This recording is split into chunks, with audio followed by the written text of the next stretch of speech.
Hello तो दोस्तों, कैसे हैं आप सब लोग। आशा करता हूँ आप सभी लोग बहुत अच्छे होंगे। आज हम अपनी वीडियो के अंदर सीपीआर की बात करेंगे। फंडामेंटल ऑफ नर्सिंग के अंदर सीपीआर मेन टॉपिक्स है। BSc nursing, GNM nursing, nursing all student के लिए मेन टॉपिक है। इसको सभी को आना चाहिए, सभी को इसके बारे में पता होना चाहिए। इसको हम इतने अच्छे से पढ़ेंगे कि आज के बाद आप कभी भी इस टॉपिक को भूलेंगे नहीं। और जो नर्सिंग स्टूडेंट नहीं है उनके लिए भी ये बहुत ज़रूरी है, सबको आना चाहिए, ताकि कहीं भी कुछ ऐसी कंडीशन आपको देखने को मिल जाए तो उसमें आप किसी भी व्यक्ति की जान बचा सकें। तो इसके अंदर हम सीपीआर के बारे में थोड़ा वैसे ही नॉर्मली जान लेते हैं। सीपीआर होता क्या है, इसके अंदर हम क्या क्या डील करने वाले हैं। सीपीआर की फुल फॉर्म होती है कार्डियो पल्मोनरी रिससिटेशन। कार्डियो का मतलब आपको पता है हार्ट से रिलेटेड है, हार्ट है। पल्मोनरी का मतलब लंग्स से रिलेटेड है। रिससिटेशन का मतलब द्वारा से जीवित करना। और बीएलएस का मतलब होता है बेसिक लाइफ सपोर्ट। तो इसके अंदर क्या होता है, हम ऐसे कोई भी ऐसे पेशेंट होते हैं या ऐसे व्यक्ति होते हैं जो कहीं भी पड़ जाते हैं, जैसे उनको कार्डियक अरेस्ट आ जाता है, मतलब ये तो इंडिकेशन है, हम आगे डील कर ही लेंगे। मतलब उनका कार्डियक सिस्टम बंद कर दे काम करना, और उसका रिस्पायरेटरी सिस्टम है यानी कि पल्मोनरी सांस फांस लेना सब बंद कर दे। तो ऐसी सिचुएशन में हमें सीपीआर देकर उस व्यक्ति की जान बचानी होती है। तो इसके अंदर हम एक एक चीज़ करके पढ़ेंगे। और प्लीज़ आप नए हैं तो प्लीज़ अभी अभी सब्सक्राइब कर दें, ताकि और भी हमारी सारी की सारी वीडियो मिले, आप तक पहुँचें। तो सबसे पहले हम बात कर लेते हैं first line CPR. It is emergency life saving procedure. यह एक कैसा प्रोसीजर है, इसके अंदर हम किसी व्यक्ति की जान बचाते हैं। लाइफ सेविंग प्रोसीजर है। हिंदी में भी बताऊंगा, इंग्लिश में भी बताऊंगा। जीएनएम नर्सिंग, बीएससी नर्सिंग दोनों के लिए अच्छे से पढ़ना है, अच्छे से सुनना है और कभी नहीं भूलोगे। ये एक कैसा प्रोसीजर है जिसके अंदर हम इसे दे के जान बचाते हैं आदमी की। नेक्स्ट हमारी जो लाइन होने वाली है, that is done when individual heart and breathing has stopped. इसका मतलब है यानी कि हार्ट काम करना बंद कर दे। हमारा हार्ट से जो सिस्टम है क्या करता है, ब्लड सर्कुलेट करता है। अब ब्लड सर्कुलेट करता है, उसी की वजह से हमारी पूरी बॉडी में न्यूट्रिएंट्स वगैरह, O2 ऑक्सीजन सभी पहुंचती है। अगर वो ही नहीं पहुंचेगी, न्यूट्रिएंट्स ऑक्सीजन नहीं पहुंचेगी, तो हमारी पूरी सेल बॉडी डेड होने लग जाएगी। तो इसके अंदर हार्ट काम करना बंद कर दिया, ब्रीथिंग स्टॉप हो जाए, तो ऐसी कंडीशन में हमें सीपीआर देना होता है। नेक्स्ट जो हमारी लाइन क्या होने वाली है, it will provide O2 the vital organ until the help. इसके अंदर का मतलब क्या होता है कि हमारे जो वाइटल ऑर्गन्स हैं, मेनली वाइटल ऑर्गन्स हैं, एंड हमें ऑक्सीजन देनी होती है, उनको जीवित रखना होता है। अगर एक बार मतलब उनकी डेथ हो गई, जैसे ब्रेन है, इनकी डेथ हो गई, तो दोबारा इनको रिपेयर करना बहुत मुश्किल हो जाता है। इसलिए हमें बायोलॉजिकल डेड होने से बचाता है। नेक्स्ट लाइन में हम इसे पढ़ ही लेते हैं। It will provide patient becoming biological dead. इसके अंदर क्या होता है, हमें बायोलॉजिकल डेड होने से उसको प्रिवेंट करना है, बचाना है। कैसे बचाते हैं, जैसे कि मान लो कि किसी पेशेंट को कार्डियक अरेस्ट आ गया, या फिर उनके लंग्स और हार्ट सिस्टम जो है वो काम करना बंद कर दिए, तो इसमें क्या होगा, पेशेंट बायोलॉजिकल डेड का मतलब होता है कुछ टाइम बाद, कुछ समय बाद, कुछ मिनट बाद हमारे जो ब्रेन होता है उसमें ऑक्सीजन नहीं जाती है, तो वो क्या हो जाता है, पूरा का पूरा डेड हो जाता है। और एक बार ब्रेन डेड हो गया तो उसको वो क्या होता है, इरिवर्सिबल होता है। उसको दोबारा से रिपेयर करना नहीं हो पाता है, रिपेयर द्वारा कभी नहीं हो पाता, क्योंकि उसमें सेल डिवीजन नहीं होता है। और एक बार ऑक्सीजन नहीं पहुंची कुछ मिनट तक तो वो डेड हो जाता है। इसलिए हमारा ये पर्पज रहते हैं। अब इसके बारे में हम इंडिकेशन के बारे में बात कर लेते हैं। इंडिकेशन के बारे में जान लेते हैं, क्या इंडिकेशन होते हैं, क्या इंडिकेशंस में हमें देने पड़ते हैं कि किसी कोई बेहोश हुआ है और आप सीपीआर दे रहे हैं, ऐसा नहीं है। तो इंडिकेशंस के बारे में जान लेते हैं।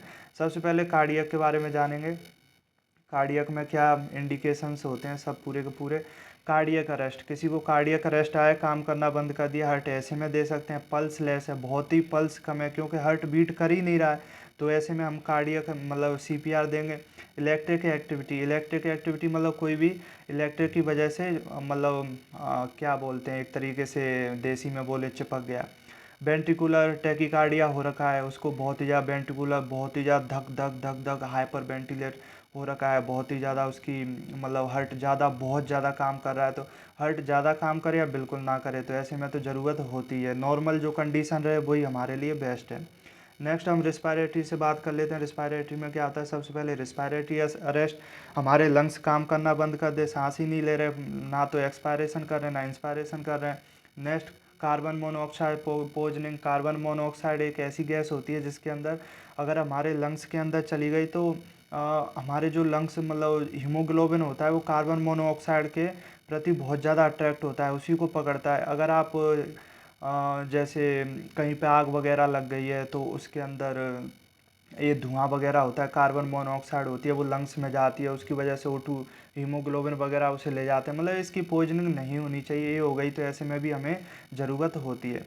नेक्स्ट, कोई भी आदमी डूब गया है, पानी में डूब गया है, एयर वे ऑब्स्ट्रक्ट हो गई, सांस नहीं ले पा रहा है, इन सब का मतलब एक है कि सांस नहीं ले पा रहा है, इंडिकेशन है किसी भी वजह से सांस नहीं ले पा रहा है, तो इसमें हमें CPR देना होता है। अदर कंडीशंस हमारी क्या देखी जाती हैं, तो इलेक्ट्रिक शॉक हो गया, ड्रग रिएक्शन हो गया, रोड ट्रैफिक एक्सीडेंट हो गया, कहीं भी रोड ट्रैफिक एक्सीडेंट हो गया उसमें देना चाहिए। ड्रग रिएक्शन हो गया जिसकी वजह से हमारे कार्डियक सिस्टम या पल्मोनरी सिस्टम काम करना बंद कर दें, तो ऐसी कंडीशंस में हमें देना होता है।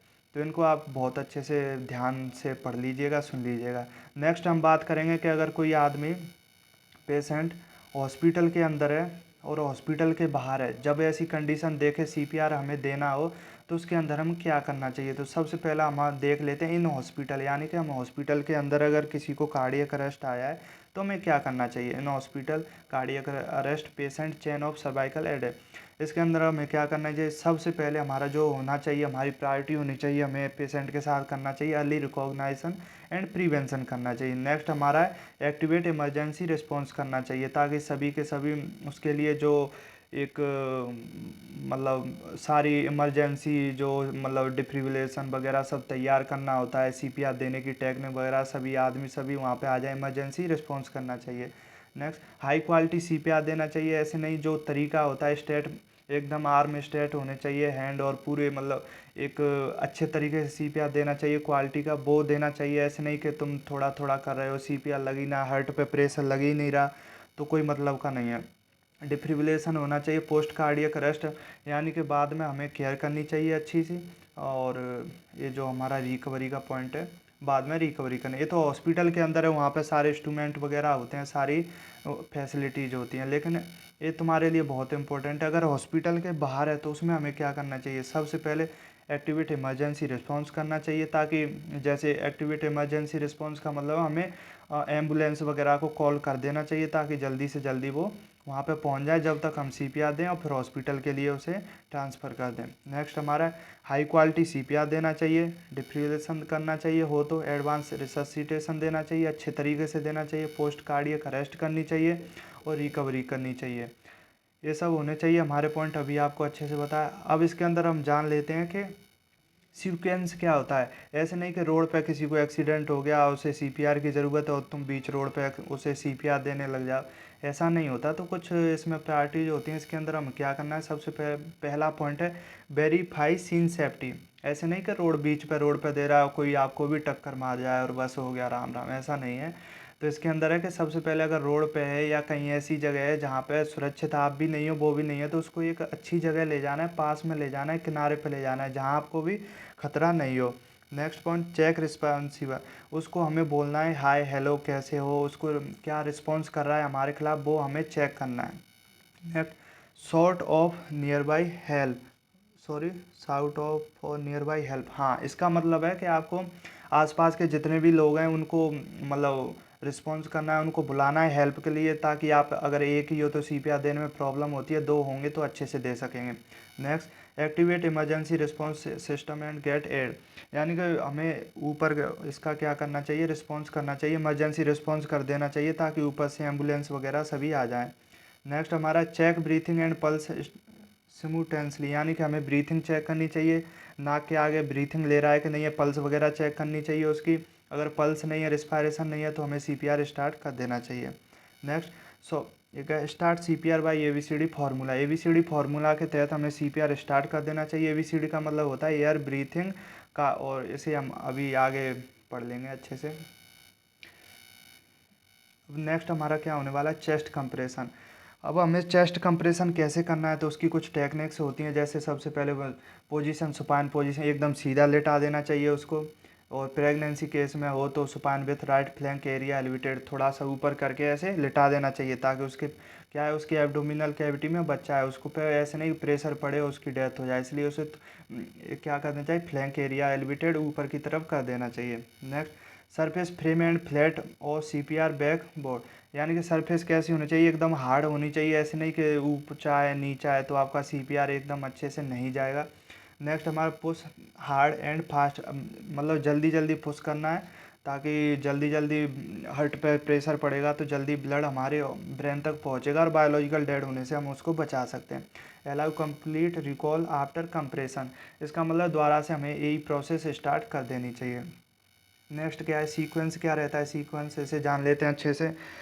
इसके अंदर क्या कहते हैं, कंप्रेशन मतलब सीक्वेंस ये है कि सबसे पहले हमें कंप्रेशन करना चाहिए। कंप्रेशन मतलब हार्ट के ऊपर दबाव प्रेशर डालना चाहिए, ताकि कंप्रेशन करेंगे तो हार्ट से जो ब्लड निकलेगा वो जल्दी से जल्दी, हमें तो ब्रेन को बचाना है सबसे पहले। ब्रेन जिंदा रहेगा तो और सब ऑर्गन तो हमारे फिर से जिंदा हो जाएंगे, लेकिन ब्रेन अगर एक बार डेड हो गया, बायोलॉजिकल डेड हो गया, तो दोबारा से नहीं हो सकता रिकवर।